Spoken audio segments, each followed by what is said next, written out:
హుజూరాబాద్ నియోజకవర్గం నుంచి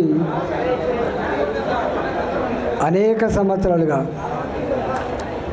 కొంతమంది 2002లో కొంతమంది మధ్యలో మొత్తానికి మీరు మేము కలిసి 2 దశాబ్దాల పైబడి కలిసిమెలిసి పనిచేసిన వాళ్ళం, కుటుంబంలాగా కలిసిమెలిసి ఉన్నోళ్ళం.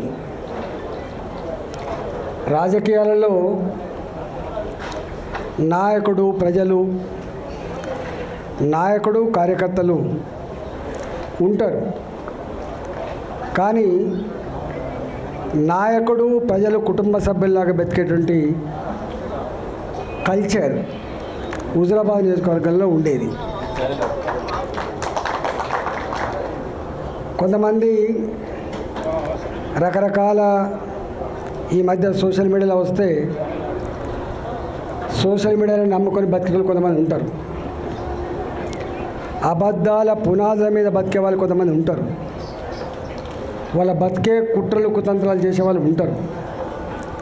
కానీ మనం దానికి విరుద్ధమైన సంస్కృతి నుంచి వచ్చిన వాళ్ళం.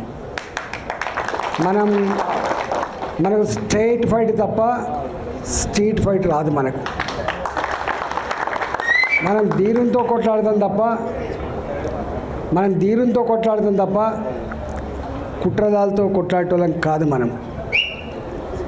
ఈ కుట్రలని, ఈ కుతంత్రాలని మీదికొక మాట లోపలికొక మాట మాట్లాడటం ఏవైతే మీరు అంటున్నారో వాళ్ళ సంగతి తేల్చాల్సినటువంటి శక్తి, సత్తా, దాన్ని ఛేదించేటువంటి కర్తవ్యం ప్రజలకు మాత్రమే ఉంటుంది తప్ప మన చిన్నవాళ్ళం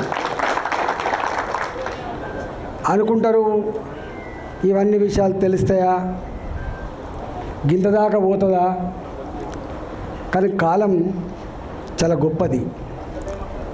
నేను చిన్నప్పుడు ఎమర్జెన్సీ ఎత్తేసిన తర్వాత ఓట్లు వచ్చినాయి. నేను చిన్న పిల్లగాన్ని.